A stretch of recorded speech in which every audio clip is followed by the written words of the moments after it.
shining, angel choir standing high. Night is quiet, there are shepherds on the hill. Okay, yeah, you get the idea. So I flew back to Mississippi, and I began to travel again with David and the Giants, but every day, every 8 hours, I had to take a pill. And by the time I took the pill, my elbows and my joints, my knees, my feet would be hurting. And then I would take this pill, and it would help with the pain. And the doctor said I would be on this medication for the rest of my life. So we're traveling around. I learned how to live with it. And one night we went to a little bitty church. I don't know where it was. It was in Mississippi or Alabama or Georgia. Some little bitty church. There was like 40 people at the concert. And the church building was small. The stage for the equipment and everything took up a third of the church. And Keith is like, man, we're going to blast these people out of here, David. We shouldn't even set up all the sound equipment. And David was like, Keith. And so we set everything up, and we do the concert. I open for them, sing a few songs like I always do. Okay, the concert's done, and now we're tearing down the equipment. And I remember I was folding up a cable. I remember Rayburn and Claiborne were close to me up on the stage, and I was down in front of the stage.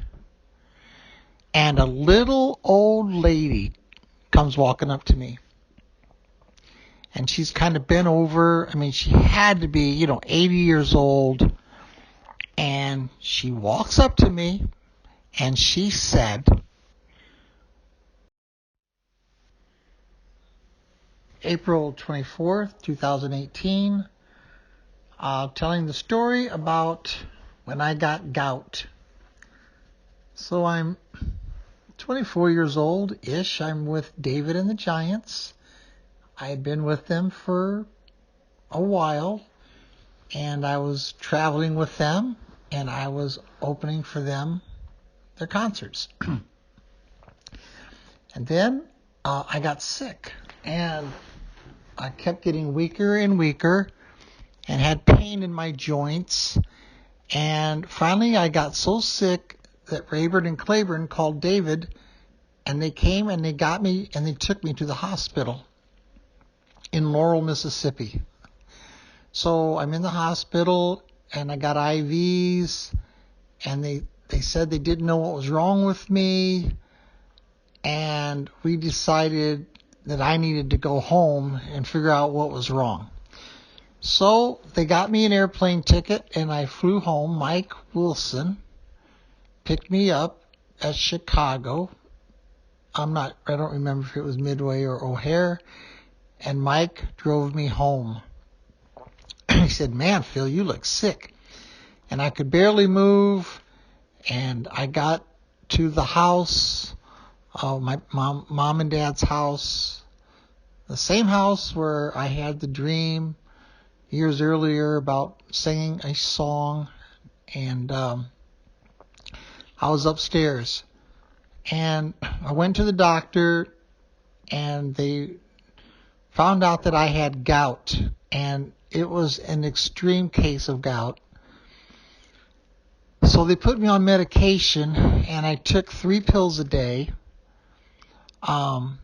And while I was recovering, and it took about a month at home, but for me to get out of bed and go down the steps and take a shower and then go back up the steps was like a huge day. And then I'd just be in the bed for like 2 days. And so as I took the medicine, every 8 hours I had to take a pill, and I started to kind of get my strength back. And then I'm only 24 years old or so, and a young man. I wasn't fat. I was in good shape, and so then I got to where I could move. So back to Mississippi I went. April 21st, 2018. Telling the story of the first time I can remember when God spoke to me. I was in Denver, Colorado. I don't know,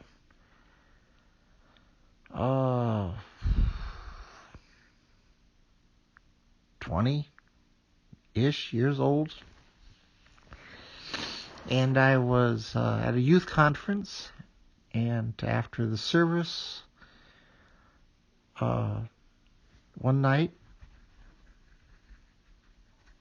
I went up for prayer, like I always do. Not always, but knelt down and prayed after this sermon. The preacher preached about a spider who could live in a king's castle. And, all right, so I knelt down, just general prayers, praying.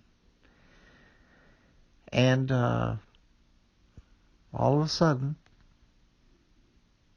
for the first time that I can remember, Jesus was like he was standing next to me,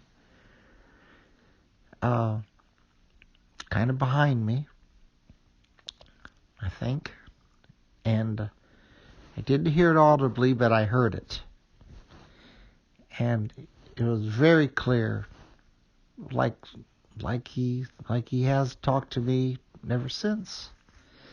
And here's what he said. He said,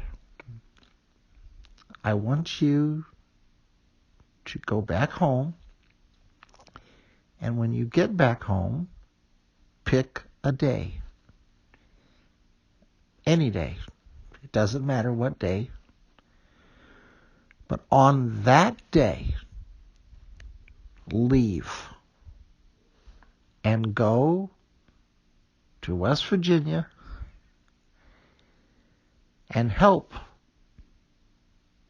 your Uncle Alan in his church. That was it. And I was like, whoa. And I was weeping. And I just stayed there kneeling down for a while. Like what just happened? And then I got up and went to like the area where, they had fellowship places, whatever, had something to drink and something to eat, and just was sitting there, just reflecting. So then I went home, and I picked a day. It was a month or so, maybe 2 away, probably about a month. I don't know, I forget. And went in and talked to the pastors about it. Told them what I was going to do. And I remember one of the pastors, Elder David, he said to me, I told him the story. He said, I take it that you're telling me and not asking me. And I kind of looked at him like, oh, well, I don't mean to be, whatever, but yeah, I guess I am telling you. Because I wasn't asking. So I left for West Virginia. I got to West Virginia. And I was there about a week and getting settled in, living with my grandma and grandpa, Jiggs and Pauline. And then so I got to get a job. I'm going to get a job. And of course, I don't know how old I was. I'm expecting to, find me a wife and And, I didn't know what to expect, but I figured whatever. And so I was going to get a job, and so my dad called me, and he said, I ran into Walt Wildman.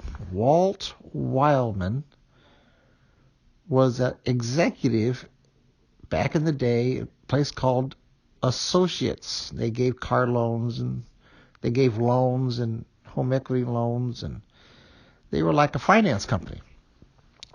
And he asked my dad what was going on. He said, well, blah, blah. Phil moved to West Virginia and Morgantown. He says, we've got a branch in Morgantown. He said, you tell Phil, I'll call him. You tell Phil to go into Morgantown to make his application, and he's got a job. I'll let him know to hire him.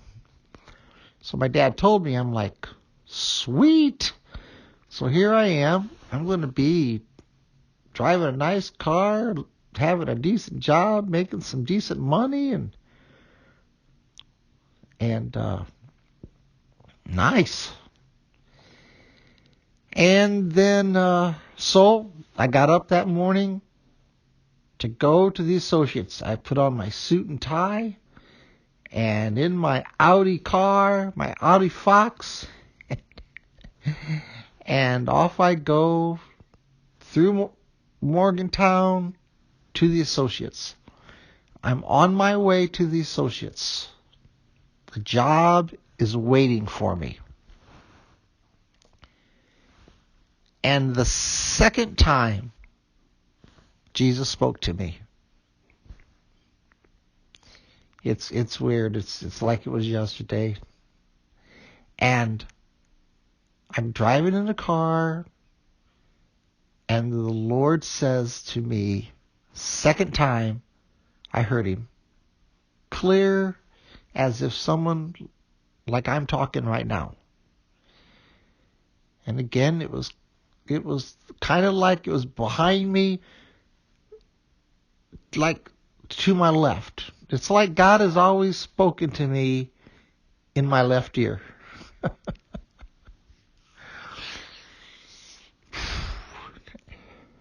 And so here's what he said. Go to the hospital right now and wait. That was it. And I said, well, right now I'm going to the Associates and I'm going to get a job, and then I'll go to the hospital. And Jesus said, go to the hospital now and wait. And I'm like, really? Well, I figured, as I remember, I figured, well, I'll go to the Associates afterwards. So I went to the hospital. I walked in to the main doors, big open area, people all around, coming and going, a help desk over to the right, And I walked in the big doors, and I walked in about 20 feet, and I just, okay. So I just stood there in my suit and tie in the middle of the lobby at the General Hospital in Morgantown, West Virginia. And I stood there for about 5 minutes, just stood there. And finally a lady, a ways away, but she must have seen me, and she said to me, kind of across the room, "Sir, can I help you? Are you looking for someone?" Like that type of thing. And I said to her, I felt kind of, silly. I said, "Oh, no thanks. I'm just waiting. I'm just waiting on someone. I don't know, something like that I said. Kind of like, So about 5 minutes later, I'm just standing there, same spot, and around the corner, ahead of me, and coming walking towards me, was the pastor that I was helping, Alan. And we make eye contact. He's walking towards me. He had a smile on his face. He says, "Phil, what are you doing here?" And I said, "Alan, I don't know."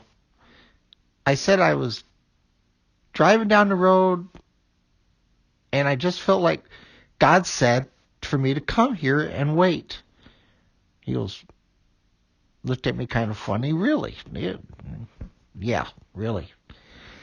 Well, we're talking for about 30 seconds, that what I just told you. And then around the same corner comes another man.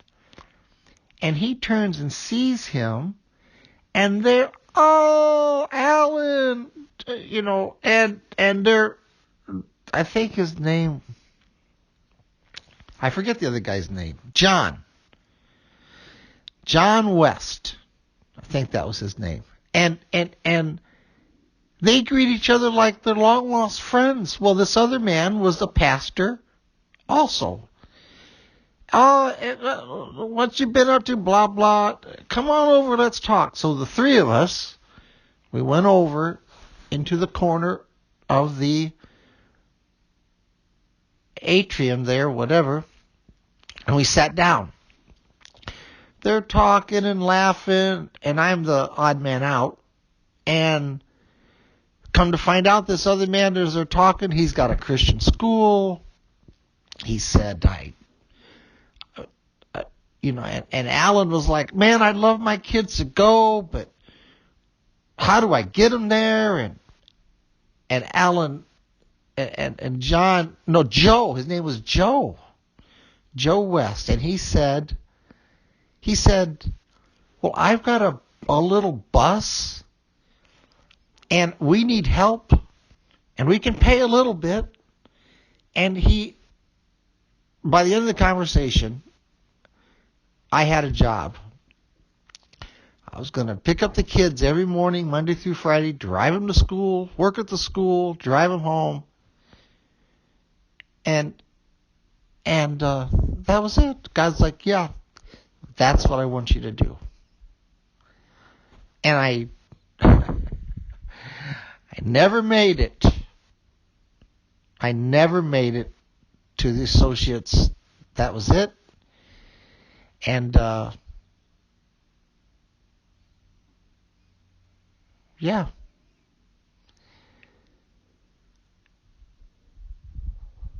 And so that's all I have to say about that.